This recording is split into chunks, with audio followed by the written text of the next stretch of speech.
Bonjour à toutes et à tous et bienvenue pour une nouvelle vidéo La Française qui est aujourd'hui sur le thème de la durabilité.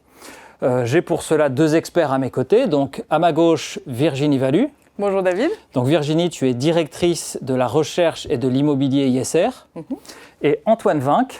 Bonjour David. Et donc Antoine, tu es directeur de l'immobilier ISR.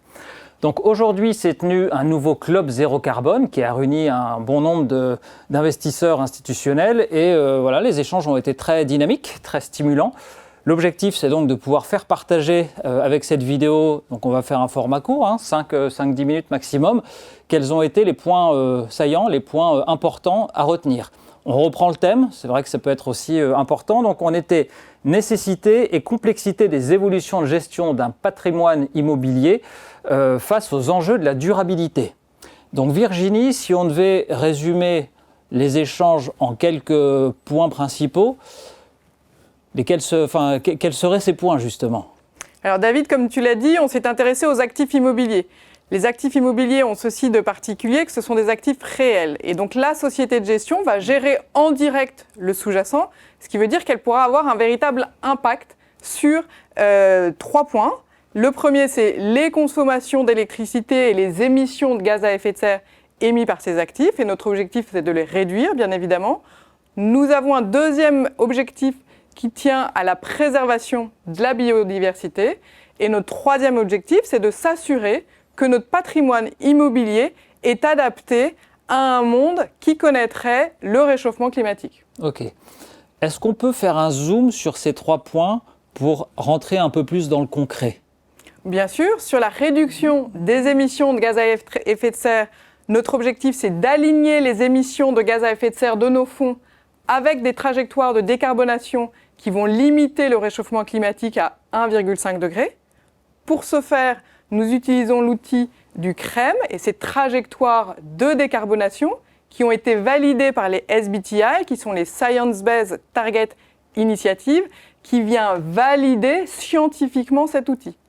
Donc pour faire simple, nous avons des objectifs qui sont conformes aux objectifs internationaux de l'accord de Paris.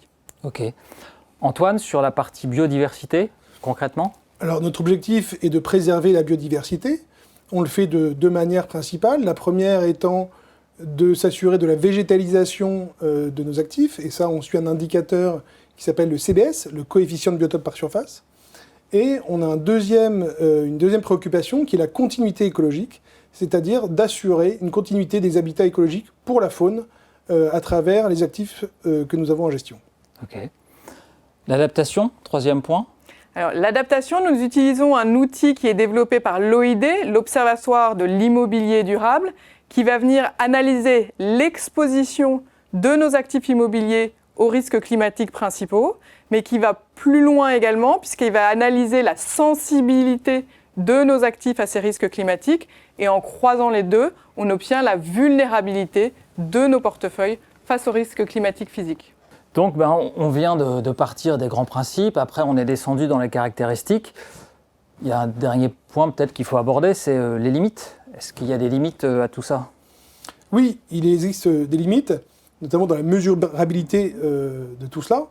La Française a une spécificité, c'est qu'elle s'attache à obtenir les consommations réelles de ses actifs.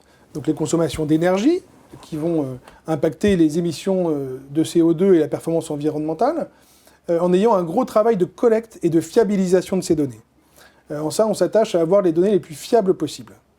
Ça, c'est une des premières limites. La seconde limite, elle a trait au fait que le sous-jacent est un actif réel, sur lequel on intervient spécifiquement à chaque fois qu'on doit en améliorer les caractéristiques durables.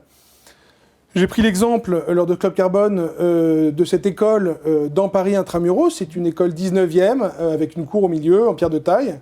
Elle était chauffée avec des chaudières fuel, assez anciennes. Donc la performance pouvait être améliorée. D'emblée, on a cherché une solution et on était parti sur ce qui nous paraissait le plus performant, qui était des pompes à chaleur. En l'occurrence, les toitures en ardoise nous interdisaient de mettre ces équipements en toiture et il lui fallut condamner une partie de la cour pour mettre ces installations au sol.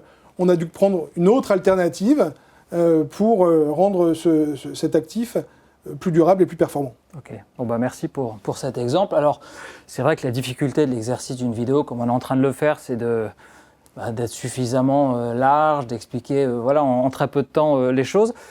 Pour ceux qui voudraient creuser un peu plus le sujet, quelle publication La Française on pourrait leur conseiller? Alors, on pourrait leur conseiller la stratégie responsable et climatique qui reprend les attendus de l'article 29 de la loi énergie et climat.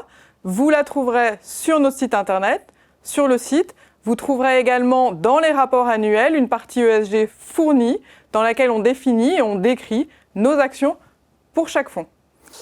Donc, en complément, peut-être dire que dans ce rapport de l'article 29, vous retrouverez d'autres cas concrets et qu'il existe deux formats, un format large et un format condensé. Donc voilà, bon, on arrive à la fin de cette vidéo. Un grand merci pour cette participation. Et puis, à une prochaine fois pour une nouvelle vidéo qui fera suite à un nouveau club zéro carbone. Merci.